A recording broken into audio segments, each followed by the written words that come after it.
What's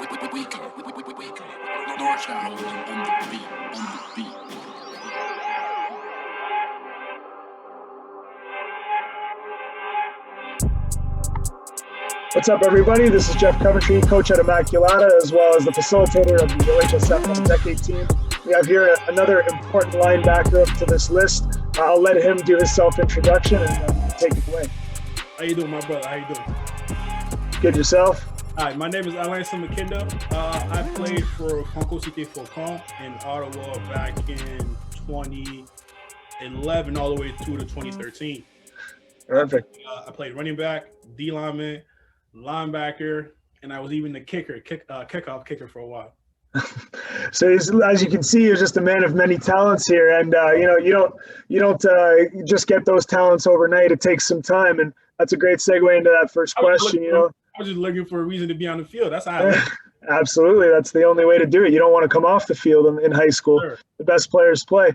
But before we even get into high school, I would love for you to highlight, how you even got into football and the time you took in your youth, and who influenced you, and the club that influenced you get yourself in there, and even some friends. I had a very special journey, especially my start to football wasn't too common. My oldest siblings actually had started playing before me. I had my oldest sibling Joel was playing. Fabian and I started playing. So I come from a family of 12. So I'm gonna break it down from there. I come from a family of 12, 6 boys, and I was part of the 6 boys. And then before I started playing, 2 of my older brothers were playing, Joel and Fabian. Actually another one also too, Jonathan. They were all playing for the Myers Riders.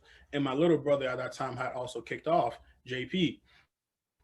And I used to always be at, house comfort type kid, give me my video games, TV, whenever I could get my brain going, I was always comfortable with that. I could always do the sports side of things, but only when I was really into it. But it was around age 11 where I started really transitioning to being outside and, playing outside with my bigger brothers and everybody else. And I went to go check out one of their practices, and one of their the team owner of the Bel Air Lions, Bel Air Norseman, John Smith, was actually there, and he looked at me. I was a pretty big kid by age 11. I think I was around 5'10", maybe 204 or something around there, if not just a little bit less. I was a big kid. So he offered me, he's like, "Hey man, you should come check it out, come play." And then from there I was like, I got nothing to do. It was a summer. Every summer I'll play video games and be at the house and play basketball around the neighborhood. So I'm like, I got nothing to do. All my other siblings are already doing it, so might as well just be around it and just to be around with them instead of being at the house when there are practices or games. So that's when I picked it up, and from there, man, just the love for the game grew. The love for the game grew. I fell in love with the process. I fell in love with what the game demanded from the mental side of things. From the mental preparation, physical preparation, with nutrition, diet, training, ice tubbing, and you're taking care of your body. So I actually fell in love with that, and I started investing all my time in there from there. That's awesome. It's absolutely unique journey. I mean, being in a family of 12 and still ending up as one of the top dogs, if you want to put it from the boys. I'm sure your older brothers were dogs too, but it's. I think the reason why me and JP are one of the ones to make it this far, because it was a gift and a curse at the same time to have older brothers to learn from, right? So the gift was we were able to learn from their mistakes. Whenever we get here, let's make sure to do this so we don't end up like this. Or what, I might not go that route because I saw how it ended up with this brother. Let me try to go this way. So it was easier for us to maneuver things because we had them around us, letting us know, what, don't try this. I did this. This might not work. Go here. So. So it's constructive at the end of the day, right? It ends up being constructive positivity, and it shapes you and helps you realize, like you said, what's good and what's not good. Yes, and clearly, yourself, you mentioned earlier off that you were, of course, a francophone first, and you learned the English language through football. But you also, being uniquely francophone, we're on a uniquely francophone high school team. And I'd love for you to talk about, your time at Franco Cité and what that time meant to you and the coaches and the athletes you were around, because there were some impactful people around that time. Franco Cité does have a habit of producing étudiants athlètes that are of high capacity, and because of their program that allows student athletes to flourish, it's something that's very unique in a French setting in Ottawa. So yeah, if you want to talk about that and speak about it, I'd love to hear about your time in OHSF. So the way I actually ended up the Franco Cité through the Faucons program. So I started my high school years at CIMANKINDA, which was a French school in east side of Ottawa, right beside Cité. Yeah, La Cité. Yeah. Right beside it. So I was there from grade 7 to grade 10. And then a couple of years prior to that, the Faucons program had started at Franco Cité, where other students from around the schools that were part of the district could all transfer to Franco Cité and play football if they had qualified and they were good enough. So I heard about it the previous years. Both of my brothers had went, Joel and Jonathan. So for me, I figured it was going to be the next step. I was excited about it, to be able to represent my school, and you should have that whole, school football, a vibe and atmosphere that you see on TV growing up with Friday Night Light and everything. So I was excited. From grade 10, I started going to down there for practices after school. I did that for about a couple months. So when I officially made a move in grade 11. So in grade 11, kicked it off. Actually, the main reason why I even started looking into that, my older siblings, they even got there because of Coach Jean. Coach Jean Guillaume was actually a coach down there in those years. He was a running back coach down there and DB coach for those years. And I remember I actually met him, and that's where I got the idea of actually transferring in grade 11 to go play at Franco Cité. He was driving both of my brothers back around 8 p.m. 7 from training, and I met him for the first time, and then he was telling me how big of a kid I was, and I should start playing football. And so from there, I've always knew I was going to end up there eventually.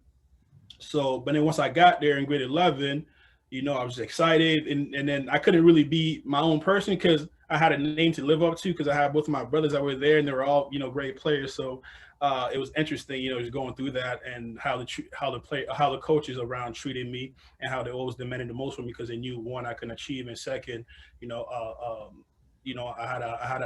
I had a high ceiling that came with my name and some of the production that my brothers have done the year before. So I was excited. I did my thing. My first year, I came in, super excited.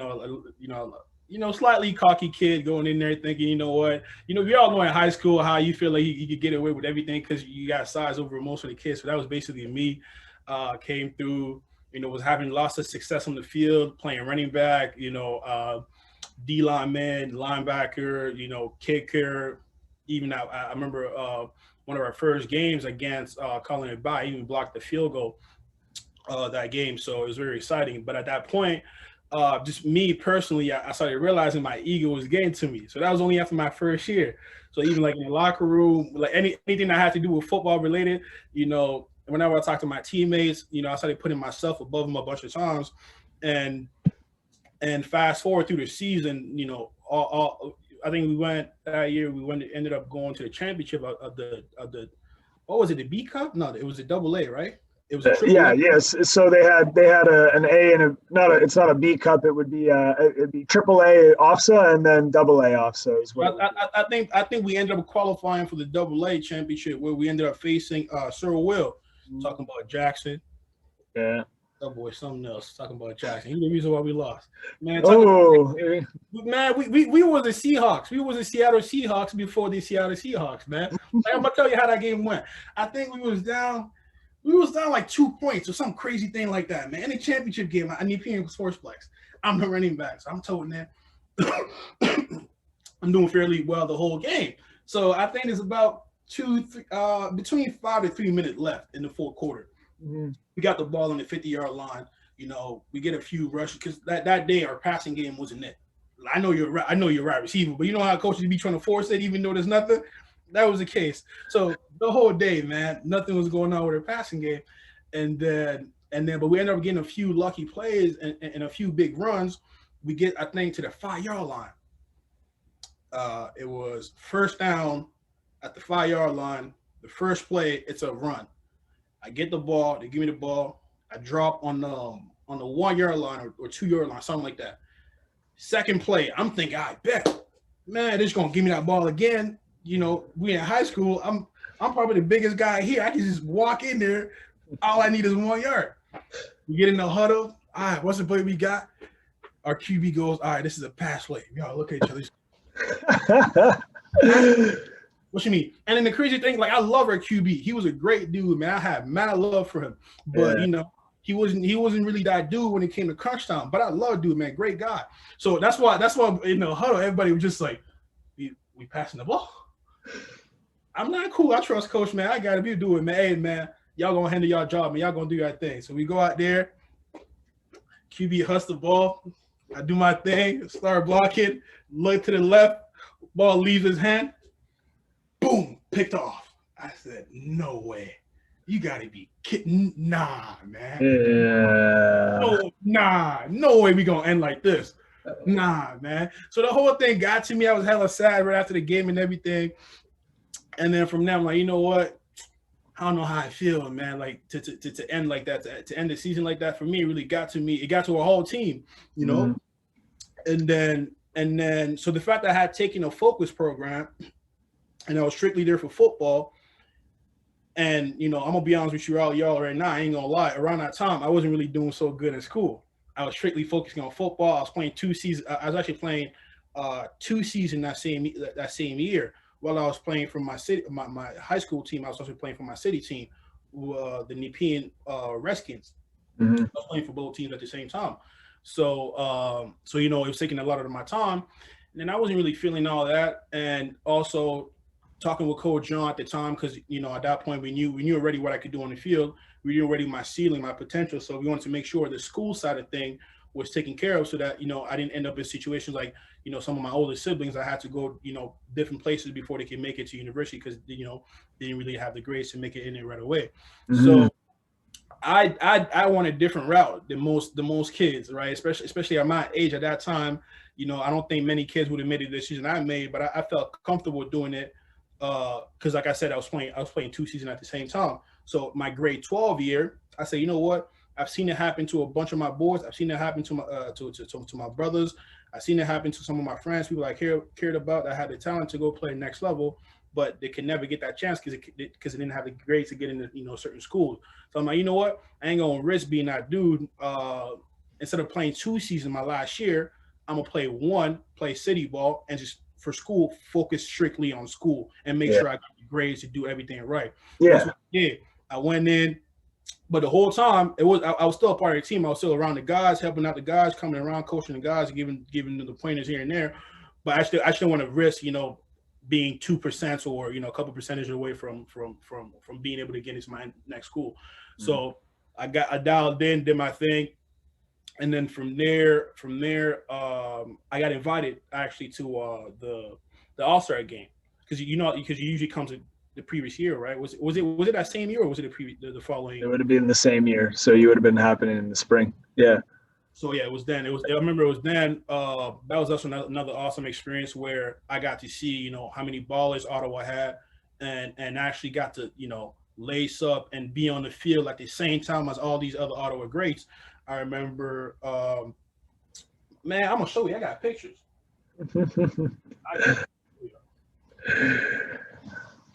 Let me pull this out.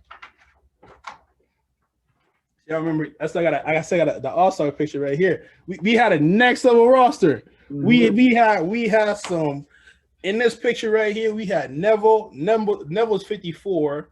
We have Diddy's number 3, Smith Leon number 55.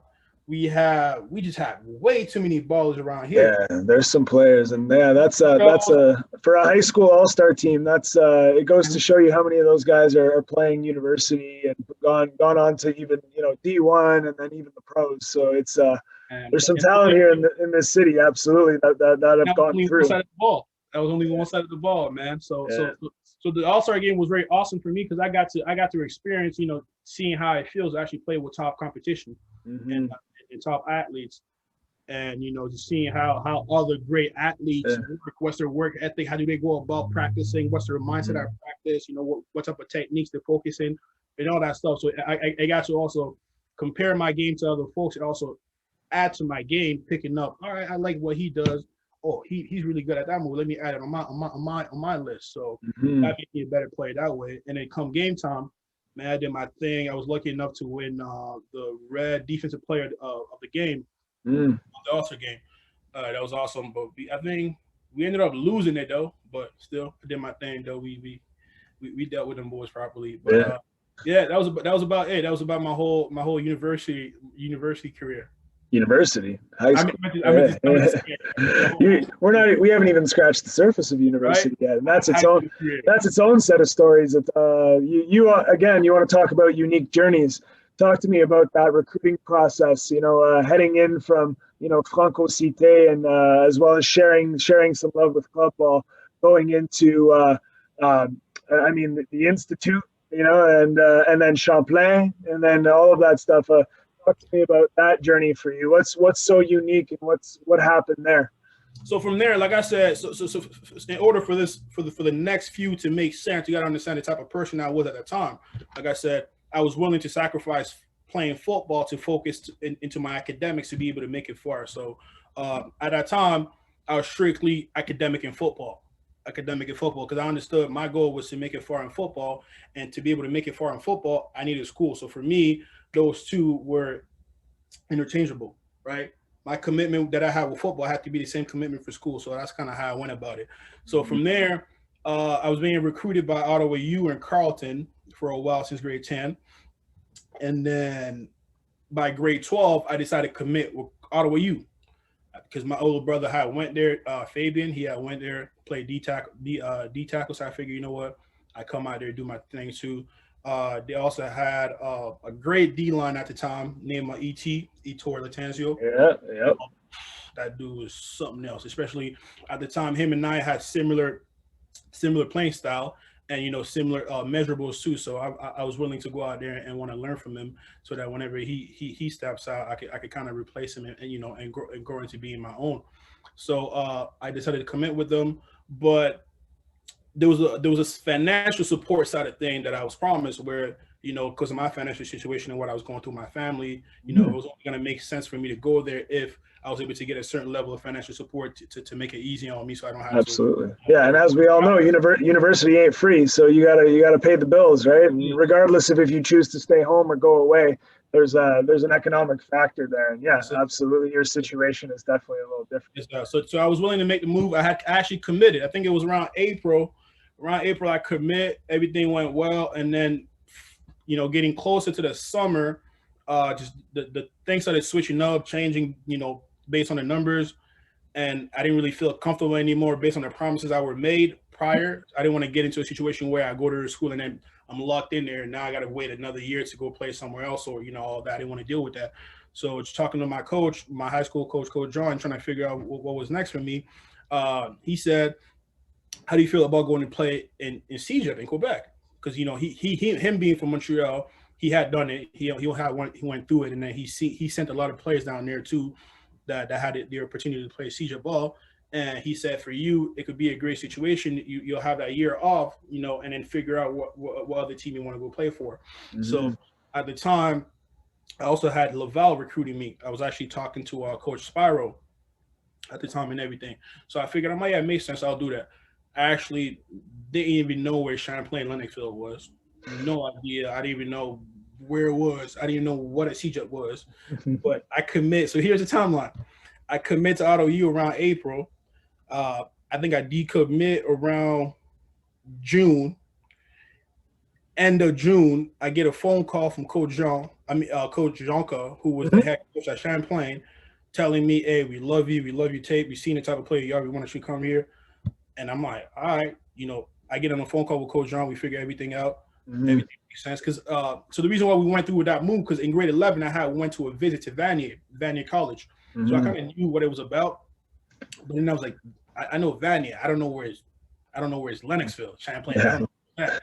So it was funny. So I decided to make the move. But what happened was I was still playing OVFL, the summer league.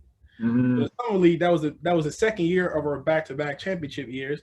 And then, so that was a 2014 year. We ended up going undefeated, winning the whole thing. So here's the thing now. Funny story. Most people don't know this. Our OVFL season ended on the 15th of August, which I think was a Saturday. The Champlain Lennoxville season, CJEP season, started like they had their first game on the 14th of August. Jeez. And they had their 2 weeks of camp, their 1 week of camp the week prior. So I committed to Champlain Lennoxville and all of that. I didn't know, one, where I was going to. Two, they're already going into week 2 by the time I committed. And I didn't know anything about the playbook, anything about the school. I was going from going to a French school my whole life to Champlain Lennoxville being the English school. Yeah. So, all that. So I ended up playing my last game in Ottawa, August 15th. Right after that, I go back home, pack my stuff. Next morning, I'm in a Greyhound.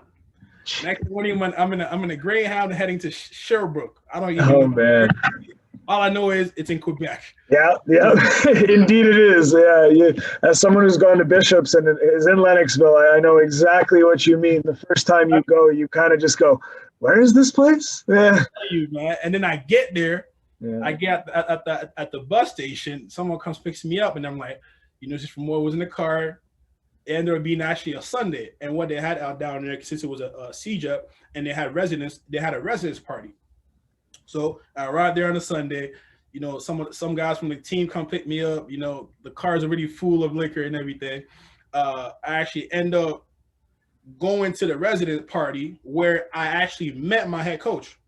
But at that time when I got there, I couldn't function anymore. So I didn't even realize I met my coach till the next day when I had to go meet him to get my playbook, class schedules, everything. Literally, welcome to the school. Here's all the information you need for school. Do this for school, do this for this, do this for that. And then, by the way, do this for this, do this for that. And here's your playbook and learn all the signals. We have a game on Friday. Jeez. So that was on a Monday, right? On a Monday. I'm like, Jesus Christ, this makes no sense. I got to go to class. I got to pick my classes. I'm like, and I don't even know who my teammates are. So the whole thing made no sense. But like I said, growing up in Congo and moving to Canada when I was 8, I'm not new to adversity. I'm not new to to situations where I got to adapt myself. So I handled that easily. It was a breeze to a point where I was lucky enough to come and actually be a starter the first week. I was a starting D lineman in the first week, right after finishing one season on a Saturday. Next Friday, I was playing for a whole different team with a whole different new number, right, in a whole different league in a week 2 game. Jeez. So I went through that. I ended up actually being one of the top players on our D line after Fred Robitaille, who ended up playing for Carleton, a great player. Mm-hmm. So and then from there, but the game plan was always, all right, come there, play for one season, and then go to Laval, since I was getting recruited by them. But and then we ended up actually going to the championship my first year at Champlain, but losing. We lost in triple overtime to UMOL. Man, till this day, it blows me when I speak on it. That triple overtime. We were supposed to win it, and then we had a pick 6, but he got called back because one of our got called on hitting the QB on the head high late, like that type of call, right? So I was bothered by it, and I was like, you know what? Understanding at that point, because I really invested into my recruiting process, I understood you had from high school, you had 7 years to play 5. Right. So I was looking at it this way, just like the same mindset I had in high school. I just want to play. I don't care where football takes me. As long as I get to play and do what I love and not have to worry about too much, I'm good. So I'm all right. I got 7 years to play 5. Okay, I already did 1 year here in CJEP. I got 1 more to be able to have all my 5 years left. So I'm like, you know what? I'm going to come back for a second year and finish the right way. I ain't even going to lie to you. Second semester, while I was still going through the process, I wasn't sure if I was going to do it. I went back home, chilled a little bit, was thinking, I'm like, you know what, nah, man, I can't end it this way. I had a championship. I know how it feels to have a championship mindset. Man, I went there. I really loved the environment. I got 1 more year to play, and we really got a special team. And I feel like if I come back, we'll be able to do something special. So I hit up my coach, Coach Jonka, he had gotten a baby around that time. So I just wanted to reach out to him and just congratulate him on the baby. Man, some came over and be like, you know what, Coach Biden, I also want to let you know I'll be coming back, next season. I want to make sure this time around we finish it strong. We finish it with a championship. Fast forward, I come back. We end up going that year undefeated and winning the whole thing. Yeah. And I was 2 sacks away from breaking the sack record. So, Man. and then from there, the looks from down south started coming in. But at that point, I never really paid no mind to it because, right, I was coming from a French school. I didn't think I could go to study down south and play football at an English school. For me, that wasn't. It was. The goal was always Laval initially, and then that's how you moved there. Yeah. But then after being at an English school for 2 years and doing very well, high 70 to 80s, I'm like, man, you know what? After all, studying in English is way easier than in French. I think I'm gonna keep on going with this. So then from there, I'm all right. I could go play down south because before it was like, yeah, other people would say it, but I didn't really believe in it because how am I going to play down south if I can't really speak English that well, right? So for me, it was just I'd agree to everybody that said it, but I didn't really believe in myself. But after being in the English school for 2 years and excelling in it, I'm like, you know what? Nah, man, I could definitely get this done. So with the help of Coach John, and Coach Simon, just off of my film alone, we were able to send it to coaches, Bush and Black. I remember it got to my tape, got to Buffalo, Utah. Like I remember it was so crazy. I started because I took my second year at CJEP. I took the second semester off, right? So I went back home because graduating from high school in Ottawa, I didn't need to graduate from CJEP. So I strictly went there for football and football alone. So my second semester, I go back home while I'm trying to figure out my next game. And this is what Coach John had told me at the time, right? My game plan was always train, and then, once you've made it, you can enjoy yourself and live the life you want to live. So it's the same thing when it came to visits, right? So this is the game plan we had. My coach said, you never been on vacation. You was always, investing all your time to working out every day. Some days, working out 3 times a day. You know what? Take these visits. I remember that. I remember your 3-day workout regime. You were nuts. Yeah, when we were going through that. Yeah. At Human 2.0, you were there morning, lunch, and dinner. I'll bite 30K. Yeah. A workout and do legs, finish with a prowler, and then having to bite back at the house. You were nuts back then, but hey, man, it all worked out. So yeah, talk about that vacation. Talk to me. So I went through that process. So he said, you know what, take your visits, as vacations, because man, you're not gonna have this time. Because once you go to your next school, every summer you're gonna be training. Every school year you're gonna have homework to do and everything. So you know what, enjoy it now, man. This is your chance.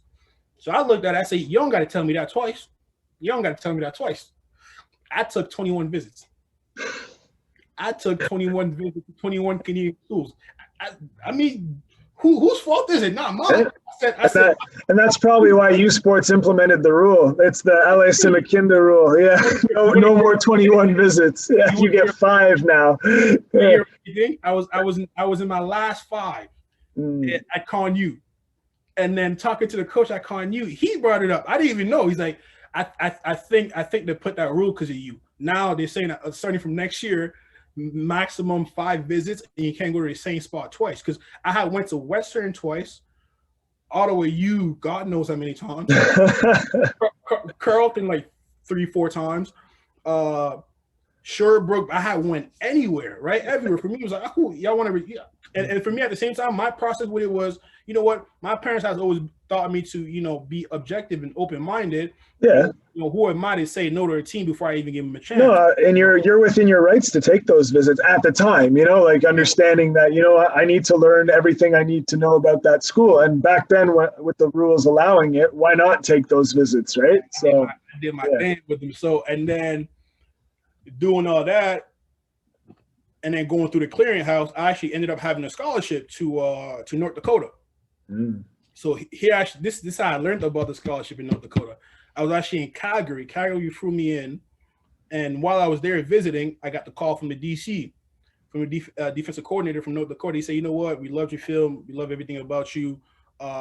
We decided we're going to offer you, and all we need is just you got to go through the clearinghouse. before we give you an official visit for you to come sign. So I'm like, cool. I'm thinking, all right, I'm ready in the door, because at that point, all we were being, thought was, hey, get a scholarship. That's all you got to do, get a scholarship. So in my head, I'm thinking, oh, I got a scholarship. It's all done. So I get the scholarship around when was it?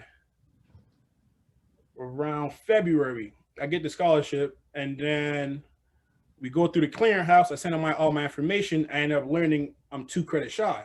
I didn't take English my last year. So now, remember when I told you back in high school, I didn't think, going to school down south was going to happen for me. So I never actually worked towards making that plan a possibility.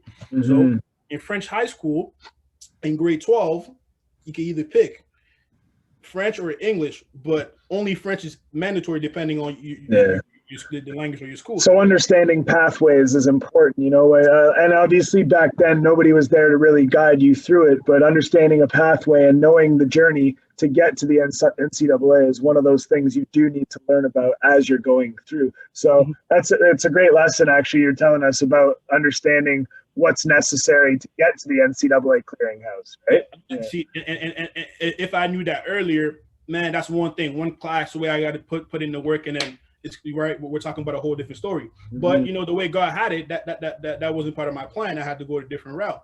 So, and the route I had to go through, I ended up getting denied through the clearinghouse. They said I was missing 2 credits because I didn't get my last 2 English. So North Dakota actually filed a lawsuit. It was like a 2-month process. It took a while.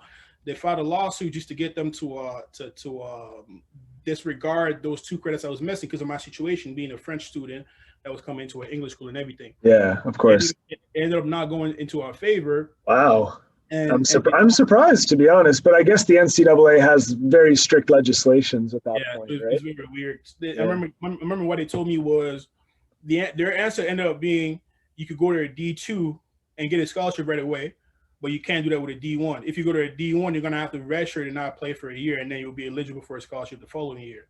Made no sense to me. So okay, all right. So and then the North Dakota coach, the D-line coach tells me, no, we still want you. You're a great player, and I feel like we'll be able to get this done. All you got to do is just go to a JUCO for a year. Man, you're just like, I just want to play football, coach. I'm just trying to play football. I'm like, I would have been cool. I would have been cool playing at Laval, but now you're telling me States, and then I come to the States, y'all telling me, I'm cool. But for me in my head, the way I was seeing it was just, okay, I'm gonna have to do one more step of this till I make it, right? So it was never that tough for me because it was okay, one more thing, and then I'll be there. Okay, no problem. One more thing, no problem. One more thing. So to a point where I get there, I get to the military school, and I'm like, nah, man, I don't know how I got here. First day. I'm going through matriculation. They're giving me rat socks, man, socks that are all the way up here on my all the way to my calves. Red, yellow, white, literally just to make fun of you. And that was a process. So I went through the whole military just training, the breaking and the molding up, having to wake up at 5 a.m., some days 4 a.m., 3 a.m. Going through that. Like being a football player, you know how tough it is to go through football camp. Now, mixed football camp with military camp, right, and military training, where, right, you can have practice early in the morning, but you'll get waking up at 4 a.m. to get smoked just because someone in your troop didn't do something they're supposed to do. So now everybody gets woken up, regardless of what you got to do the next day. Yeah, everybody gets woken up, and so now having to go through that, it helped me learn a lot about myself. Like I could definitely tell you, being in there while I was there, man, I hated the place, man. I hated the place. Some days I was depressed, waking up, being like, I swear I won scholarship. How did I end up here? I'm like, but you told yourself at the end of the day, the journey was better than the destination at the time, right? So the end goal was to get out of there, right? It wasn't to stay there. So and it still paid. And now that I'm here, right? They always say 2020 is always 2020 vision is always right? Looking back at it and everything I was able to accomplish and learn from that journey, now I realized I had to go through it to be able to be, where I want to be, because I was able to learn a lot about myself, and therefore become a better leader, because I knew myself better. And then I had to go through leadership classes down there. I had to go through classes where I was studying military leaders and their tactics, I went through that whole military training where, yeah, for sure. yeah, I'm grateful of what it gave me, the discipline it gave me, and the mindset it gave me to go through with football when I got here at Guelph. So all that was exciting. I was able to graduate fast, and then with my credits that I had from Champlain transferred to New Mexico, I was able to graduate within a year. After graduating within a year, I was actually part on the superintendent's list, which is above the dean's list, which is above 3.5 GPA. So I was able to keep a 3.5 GPA and also be a part of honors organization after I graduated. Which is a big accomplishment. It shows you again academics being extremely important, and on top of that, keeping a GPA in the U.S. being super important to that potential American scholarship, right? Yeah.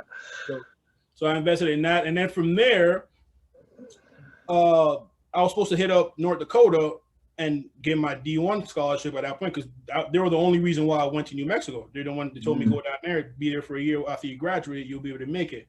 So I reached out to the coaches at that point, and their story changes. Oh, we ran out of scholarship, whatever they do to everybody. Yeah. So wow. I gotta play like that. Oh yeah, we ran out of scholarships. If you want to get the scholarship, you're gonna have to come out in January instead of May. I'm like, it makes no sense. I can't come in January because I won't be eligible. The only reason why I came here, it was to graduate here.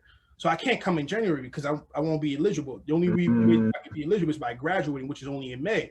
So I'm like, y'all ain't making no sense. Y'all sent me here, but I'm like, whatever, it's cool, no problem. Yeah. So I said from there, I'm like, you know what? I'll just go home, because I'd rather be a big fish in a small pond than a small fish in a big pond. Yeah. Especially because at that point, all I had left was either some low D1s or D2s. I'm like, nah, man. I know for a fact I got the talent to make it to a D1 school. I had the offers and the looks to make it to a D1 school. My only situation are the academics. So you know what? Nah, man. I'd rather go back home and pursue law school. I'd rather go back home and pursue law school and play football down there and be a big fish in a small pond. And let's be honest, the education system in Canada is a little bit better. And that's nothing to take away from my American friends, but the reality is the education system that prepares you in Canada is definitely. It's great that you brought it up, because that's what I told myself. I told myself, unless you're going to an Ivy League in the States, you're better off going to get it, especially when we're talking about a law degree, because I was looking at a law degree at that point. Absolutely, better off getting a law degree in Canada than a no-name school in the States. Yeah, for sure. And that's the right, it sounds like the right move. So talk about that process, because clearly this wheels are in motion right now. Right? So now that opened a whole different, set of events. So from there, I'm like, you know what? I'm going back home. Ottawa, you got a great law program. I actually had entered civil law in Ottawa U right after high school, because the way it sets up, if you're French, you get a special exemption where you don't have to go do your LSATs, because you're going to civil law, which is the Quebec law. You can just go through it based on your grades. And I had gone into that right out of high school. So I'm like, you know what? I'm going to go back to that. And then from there, just see what's next, and then play football for the GGs. I reach out to their coach, to their DC down there. We get in contact. I send in my grades and say, oh, everything's looking good. Because I don't want to commit to the move unless I knew it was for certain. Right? Because like I said, the way my journey had previously went, I had been doing a bunch of hard. So I'm like, you know what? Let me make sure everything is right before I decide anything. So I reach out to the coach. I say, I'm trying to come back home to Ottawa, but I only do it in one reason, for one reason, one reason only, if I'm able to get into law school. And that's why I'm reaching out to you guys. Because if I'm not able to get into law school, let me know now, and I'll go elsewhere and adapt my plan. They're like, yeah, no, you know what? Send us your transcript. We'll look at everything and see, and we'll let you know tomorrow. I say, perfect. I send all the paperwork I needed in. They looked at the grade. They sent it to the head of, I think, the law school where it was. They came back to me and told me everything is perfect. Your grades are good. All you got to do is just apply online and get all the letter of recommendation that you need and everything, and you're set. I'm like, perfect. Literally. I was talking to the coach, and then the coach even forwarded me emails of the head of the law department and everything. Yeah. So it was all legit. You knew it was legit. Yeah. So I decided, you know what? That's when for the first time I decided to make the move. I'm coming back home, because before it was just something I was contemplating. So, but once they told me I could definitely make the move, send your transcript in, everything's good, perfect. I said I'm gonna make the move. I let my coaches know back home I'm coming back, and then that's when the process started. So that was around I think it was March, either late March or early April. That's when I got in contact with them. So at that point I was coming back home in May. So I had to about a month to 2 months left. So I get in contact with him, we do everything. I get back home, and the story changes. Oh, you're gonna have to come in and get into a different program, and then eventually they'll move you into law if your grades are still good. And I'm like, whoa, that's a whole different story. Yeah. Read up on, right? Because now it's like, for me, I'm like, that's a big risk I'm taking. What if I come in and I end up not getting to that program I wanted? Then it's like, all right, I'm stuck here, especially after I told you guys, right? Basically what it's telling you is, and it's telling young student athletes, is to do their due diligence with programs, right? It's to always fact check and to make sure that things are the way they are. And that's completely okay. You're within your rights. It's your education. You're allowed to be able to, at the end of the day, yeah, you want to play football, but also, like you said, you want to be a lawyer, you want to join law, right? So you want to be a lawyer, you want to become a law professional. And at the end of the day, that piece of paper is what really counts. And yeah, it's something that you're in your rights to have, right? Yeah. So also too, at a young age, I understood just seeing my older brothers going through the journey of football. You can't play football your whole life, and I've seen it, right? One of my brother, Joel CIMANKINDA, was probably one of the best linebackers ever playing Ottawa, but nobody knows it because he wasn't able to make to that next level, right? So I'm like, you know what? So I've always put the importance on the academic side as well as the football side of things, and I'm like, you know what?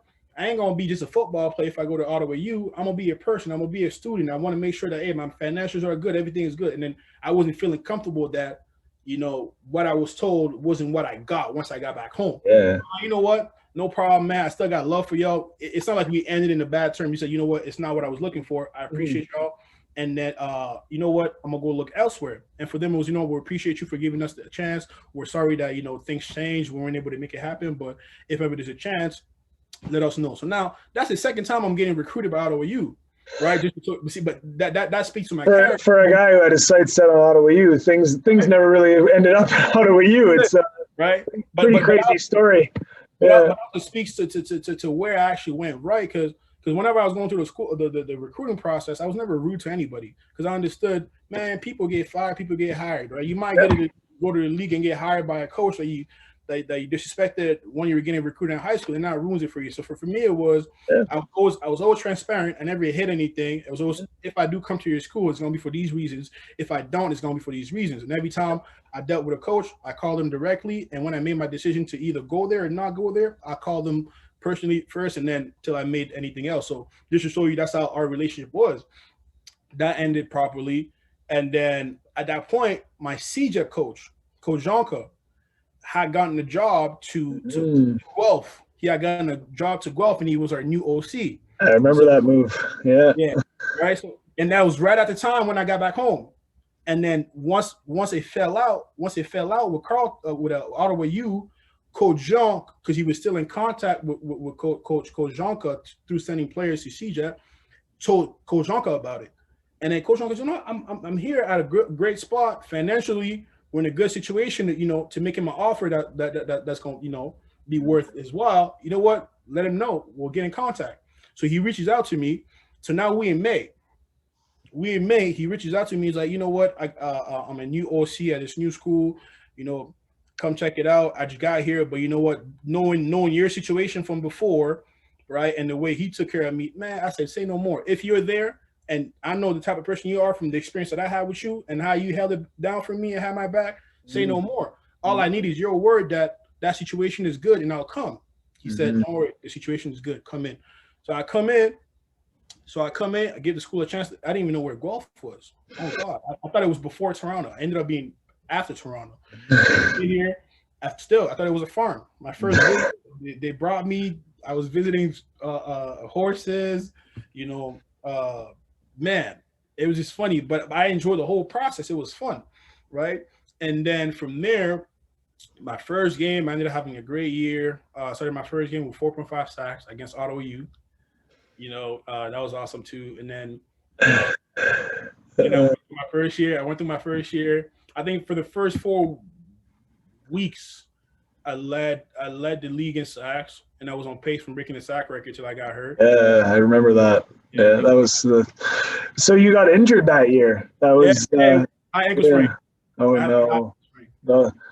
I can relate to that. I missed one university game in my career, and it was high ankle sprain.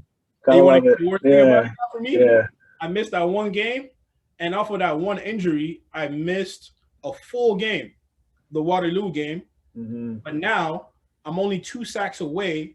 I mean, I was only 2 sacks away from breaking the Guelph record, the all-school record, off of only 23 games. So in 23 games, I got over 17 sacks. Wow. Yeah.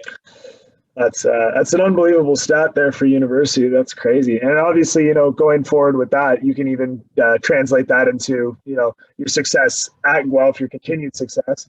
And then, you know, being on the doorstep of the CFL currently, you know, you're on the CFL Scouting Bureau radar. We're aware of these things. And for those people who don't know outside, you know, and don't know your process and your end goal, it's, you know, talk about that transition, you know, to trying to get to the pros. What you've ended up changing again, you know, and there's another change that's happened. So even before I even get to that change, right? Because my whole journey has always been because the route I took. So my draft year was actually supposed to be last year. Most people don't know that, right? Because I graduated high school in 2014. And remember when I told you about that clock, you have 7 years to play 5. I was always going to, you know, based on that clock. So I'm thinking, all right, I'm coming back to Canada. All I have to do is just play 3 years. And then from there, I'm going to be draft eligible. All right, perfect. Everything sounds good. After my first year, the story is still the same. My second year, change. East-West time, I'm expecting my name to be on there. My name, the list comes out, my name is not on there. I'm like, makes no sense because I've seen some dudes' names on there. And I know for a fact, just number-wise, that I should be above, but I don't see myself. So I ended up contacting my coach. We contacted the CFL Bureau. That's when we learned they had my draft year the following year. Of course, yeah. So here's the weird thing. Here's the weird thing that most people don't realize. So instead of me being a transfer student, my first year of Guelph football, making it my second year, they had me as a rookie. My first year. Wow. So I should have won Rookie of the Year, Defensive Rookie of the Year. I'm happy I didn't win it because I didn't consider myself a rookie at the time. Yeah, of course, because you're transferring in technically, but I get you. I feel you. Yeah. I can't be a rookie at 21. I came back at 21. Like, what's up a rookie? Nah, it didn't feel fair. And it's maturity-wise, knowledge-wise. I mean, most CIGEP kids, though, do come out at 2021. Right? So I do understand where you're coming from. But for you who, you know, had your mind set on being, you know, in that situation and whatnot, so that was a situation where hold on a second. So and then that's when I learned about it, and then getting in contact with the league, they let me know, oh no, your draft year is the following year, but you know what, you could change it to 2019 if you want, but all you have to do is just be on pace to graduate that year. I looked into that. I'm like, you know what, I've been doing this school thing for a while because I already have a degree. So at that point, I already have a degree from the military school, a great institution. So I'm like, all right, man, and I can leave to go to the league soon. Okay, all right, let me try to graduate early. So, but then looking into that process of doing that, I came into another problem. I was actually working towards a double major here in Guelph. So now by my second year, I was already too deep in both of my majors to just want to get one. I would have just been wasting my credits. So I'm like, man, so now either risk it to go to enter the CFL draft early when teams don't even know, because I learned about it in January, and the draft, the combine was in March. So I'm like, yeah, this makes no sense. So well, you wouldn't have time to train, and then on top of that, they wouldn't have enough information on you because they're not even looking at you. I mean, yes, they understand they have tape and you can go get tape, but the reality is they're scouting you for the year after. Yeah, right. So at that point, I was lost, and the reason why that whole conversation started, the Hamilton GM reached out to me. He said, hey, I was going through my draft, and then I want you to get your information to get ready. I'm like, information? I was told my draft year is next year. And that's when they're like, nah, you can move it. I mean, I can't do that, right? I'd rather keep my double major and get next year. And at least that way I'll have a chance to increase my draft stock and show people, you know, what I could do more. You know, I don't want to risk it. So I decided to stay and go the long route. And then till COVID happened. And then the plans got derailed from there. Absolutely. Yeah. This is what a weird time it's been in this COVID thing. We had the football that's been affected and, guys like yourself who are due for a season, right? It's unfortunate that we can't have the 2020 season. But I'll be honest with you, man. I'm truly enjoying it, and I'm doing the most with it because I'm gonna tell you, I went to a different process than most athletes around this time because of what I dealt with here with my team, my previous team, Mhm. So around that time, we were going through a lot of racial injustices and Yeah. inequality that we are going through here in our locker room. But my mindset was, you know what? I came here for the last 3 years. I tried to change all those things, and then the people that were in charge never listened to me or never cared to listen. And now I'm on my way out. Right, the season is canceled. So this is around May, of 2020. So I'm like, the season is canceled. I got no problem. Basically, I'm a pro from now, and all I have to do is prepare for the CFL Combine, which will be in March. So I'm like, you know what, cool.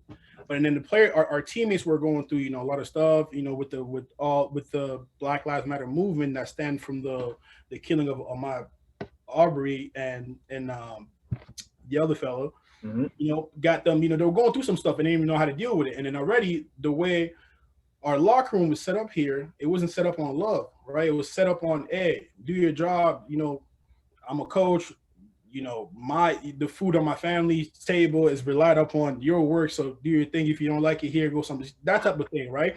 They didn't really care about the player. They cared about what you could do for them until you weren't able to do that thing no more. They was put you on the side. So that played with a lot of kids mentally, especially with COVID, right? They weren't getting the support no more. Yeah. Some kids were stuck away from their parents because they didn't want to risk bringing it back home to them after being around students here and teammates, right? So, and they weren't getting that support. So a lot of them actually reached out to me because my first 2 years here, I was hired by the football team to be the head assistant recruiter. So that was another way, for them to just kind of help me out financially and to use my knowledge that I have with football to kind of help the team go recruit big players and let them know what were some of the reasons that got me to this school in hopes that it will be theirs too. So a lot of these kids that were here, I had a hand in recruiting. Some of them, they came here because they trusted me, they trusted some of the conversation we had and everything. So for them, every time they go through problems here and they can't talk about, they'll come to me because I was not one person that helped them through getting here. So they figured I'll still be that one person to help them out through it. Yeah. So now their situation mixed with my situation. I'm like, you know what? I already know how things are here. It doesn't look too good for anybody, right? I know I feel bad for y'all. I still got to deal with it, but I don't want to shake the boat here because I'm on my way out. Especially the way they treated me. Yeah. Right? I ain't really want to be like everything I did and the way I got treated. I'm like, I ain't really want to risk anything. But the boys kept on coming to me like, please, we need you. I'm like, you go talk to him. So that's perfect. I go talk to him. And at the same time, as the guys were asking me to talk to our head coach, he was actually trying to reach out to me and trying to talk to me. But I wasn't trying to have any of it. I'm like, man, I'm good. Like, we could have talked all along. I tried to talk to you all along. I came to you, tell you all these things. You told me, yeah, you have to listen to, no, you have to hear me, but don't have to listen to me. So I'm like, cool, right? I have no problem with that. But we ended up having our own conversation. Things ended up going where it went. So we ended up having that conversation in, I think it was June 5th. But a week before that, I had decided to stop playing football. Wow. For the University of Guelph. Oh, okay. Yeah, I thought you meant football altogether. I was saying, wow, that's yeah. So I had decided to play. I had decided to stop playing. So about a week or two earlier, I had decided to start playing football to bring awareness to the situation we were dealing with here at Guelph. Yeah. And rightfully so. You felt like you needed some support in a time that there wasn't any support, and you felt like that there wasn't a system in place for you. And ourselves being one, you're a black man, and myself being biracial, we want to feel support and resonate with our student athletes around us, but also our coaches. We want to know they have our back, right? And that's kind of the conversation that you're getting at. Yeah. And that's what it was. And for me, it was, man, like if this is how your own players feel, like these are people you supposedly care for. And if that's how they feel, then you're clearly not caring for them in the right way, right? If your job is to care for me, then shouldn't you hear what I have to say about what you're doing? There's clearly something not going well in there. So for me, I was trying to do that. But but at that point, the way they had treated my little brother and other people, he wanted out. and a lot of other guys that I had a hand in helping all wanted out. So I'm like, okay, I'm about to go to CFL. There ain't gonna be no season because of COVID. My little bro leaving. All the people that I was actually staying here and dealing, enduring these things for are thinking about leaving too. You know what? All right, then I got nothing to do no more here. You know what? I'm gonna start playing football just to bring awareness. My goal wasn't to put the attention on school and say, oh, the University of Guelph is a bad locker room. Nah, it was for myself. It was for personal reason, because I reached out to our D-line, our linebacker coach, our actual DB coach. He was our only black coach, and I'm like, you know what, coach? I'm thinking about just taking this year off to not play football. Not even to bring any negative news to the team, but just for myself personally to educate myself on on some of the things that black people or my people are dealing with, so I could be the change that I want to see out there, so I can start implementing the change or helping people and telling them how to deal with things. And I don't know if you realize that it's from the time that my Instagram switched. Right, I used to just be up on my own thing and doing my own thing and just removing myself, keeping my opinion to myself, and showing people what I do in my hard work. But from that time, I'm like, you know what? I'm gonna educate myself on what our people are going through, and I'm actually trying to help kids out there. That's when I created the King Talks on IG, where now it's like, you know what? I want to give back. I want to help, get young kids in the same mindset as me, so that whenever they get to the situation I got through, they'll know what to do about it, because they've had the playbook, right, and the blueprint already written up for them. So that was my way, trying to educate myself, also educate other people, and then I started using my stories on Instagram and Facebook just to get information out there to give people the option to know, you know what, you don't just have to be a football player, you don't just have to be a basketball player, you could be anything you want. You're more than an athlete, right? So and you are, we are, that's the main goal. We understand that, yes, we do provide as an athlete, but there's more to us. We are different. We're not just athletes, right? Yeah. So talking about that, man, so the whole thing was interesting, because I wasn't even sure myself I was willing to go through with it. It took me, it was a 3-day process where, man, I wasn't even sure if it was something I wanted to do, but just I was going through the pain of just, being black around that time, just seeing all the evilness that was going on there. I'm like, you know what? It's easy to point the finger and be like, you know what? Hey, they're doing this, they're that. I'm like, you know what? Let me actually look into it and see how we can fix it. It's easy to be like, all right, here's the problem, but once you determine the problem, how you gonna go about fixing it, right? I want a different route. I wanted to, fix the problem. Therefore, I did the research to know what are the symptoms we were dealing with, so that we could remove the thing causing that problem. So, man, it got me excited, man. Hey, that's what the conversation's here for. I was letting you take it the way you wanted to, and I'm really happy that it did go this direction, because I think this is a very appropriate topic as well for something that we are currently in, right? It's the climate we live in, and it's something that deserves to be discussed. And regardless of your accolades that we are here to celebrate, at the end of the day, there are bigger things than football, and we realize that, right? And we're grateful to be able to play this sport. But we know it's not forever, and I love that you're saying that you want to educate yourself further, not only in the school of institutions and universities, but of life, right? And that's what it was for me. And just to add what you said, for me, like I said, man, football was never something I wanted to do, right? Football was an avenue that allowed me to be able to get to the life that I wanted to. That's always how I looked at it. So that's why for me, I didn't have no problem to sacrifice myself for the greater good of my people, because, man, I could get back to that later. Wait, 1 year of not playing football and educating myself here, I could come back and still do that. But, right, what my people are going through, if that doesn't get fixed, then I'm not better off, right? I could go out there and be a millionaire through playing football, and get killed by cops the next day. So I just figured, man, I'm going to put my attention and my care through something that actually means for me, and instead of just training for an off season, basically. Well, fortunately for us, and fortunately for you sports and all that stuff, you have made another decision. And for those of you who don't know, you've transferred to Carleton University, and there you go. Yeah, and at that point, it's come full circle from Ottawa to Ottawa.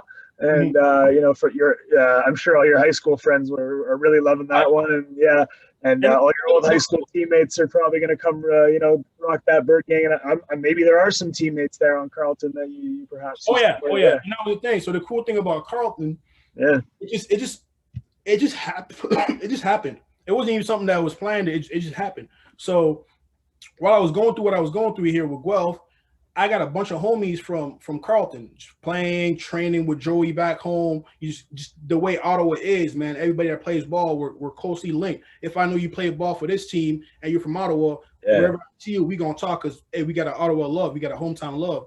So it was the same thing. So through that, I got to meet a lot of people. I got to know a lot of people, and I got recruited there a bunch of times. So I know all the big dogs there that were there from year one. And I remember also getting recruited there. I was given Howell. Howell was actually my he was in charge of me. He plays for the Redbacks. He was in charge of me that day, and we had to go through workouts, and I forgot my shorts. He's like, you know what, man, you can have mine, and you know what, don't give it back to me, man. Give it back to me after you sign. But the funny thing is, I still remember that. So as I was going through my process, you know, here everything I was dealing with Guelph, I ended up getting released. Right, I'm gonna mention it real quick. So, because of that conversation I had with my coach, that hour and a half conversation about Black Lives Matter and equality, I got released because of that. I'm like, hey, it makes no sense. You're releasing me. There's no season. I'm going to the CFL. I'm like, you know what? Nah, man. In that case, I don't want to represent the University of Guelph anymore. After everything I've done for you guys for the last 3 years, being you know, the head of the team, being presented as the head of the team. I had my picture in front of our pavilion. I had a poster of myself.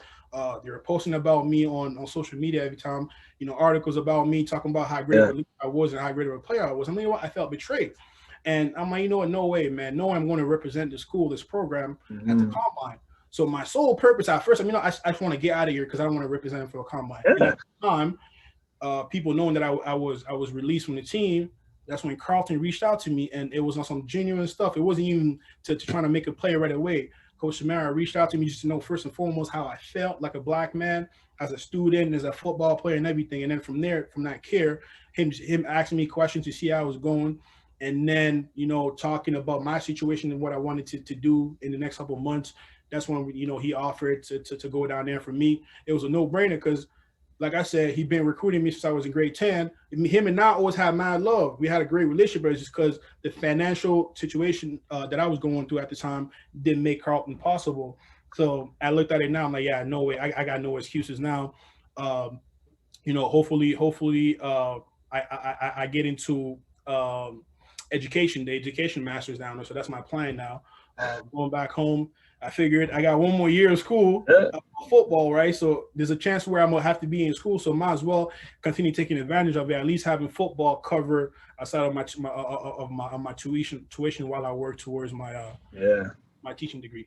I love that. Well, you might be joining me in a few years. Hopefully, CFL first. We want that dream to continue. But yeah, I'll be honest with you. For me, it's not even that. Just like I just want to have options because like some days I'll be honest with you. Some days I just don't feel like playing football. Like I said, for me, football was an avenue to get to a certain life that I wanted, and I fell in love with the game because of that. But now it's like the more I grow, the more I start learning about other stuff. The more I don't just need that. So now I have the ability to do it till I no longer have fun with absolutely the lifestyle. Yeah, I hear you, and I can relate in that sense. Where at the end of my career with Montreal, football became work for me, and it didn't become fun anymore. And you know, you have to revisit other avenues. And like you said, you know, you use football because you fall in love with it. And then, you know, once it's served its purpose, it's not forever, right? And you gotta start that career. And fortunate that again I am teaching, and you know, hopefully that rubs off on you if you want later on in life. I'm gonna tell you already, it did, man. Just before, I mean, growing up in a big family, you know, 11 siblings. At this point, I already have 10 nephews and nieces. I've always been around people, been around kids, right? My whole life has been learning and teaching, having older brothers and youngest. Right, so I've always been learning while teaching. So I figured, man, might as well continue to keep that on the side of my pockets. When who knows, right? Down the road, I might get tired of football, or I might get tired of doing other things I think I love right now. I think that the profession would definitely have some place for you, and the value that your life has brought. And I think it's you have a lot of perspective to show potential students, and that's something that's really important, just based on the journey. Hey, it means a lot from a current teacher, man. It means a lot. But that being said, I just wanted to say, of course, congratulations again on making this list. And the story, the story truly is unique. We could talk about this for so much longer, but it's it's something that you don't see every day, and it just shows you that the journey takes you everywhere and anywhere if you want it to.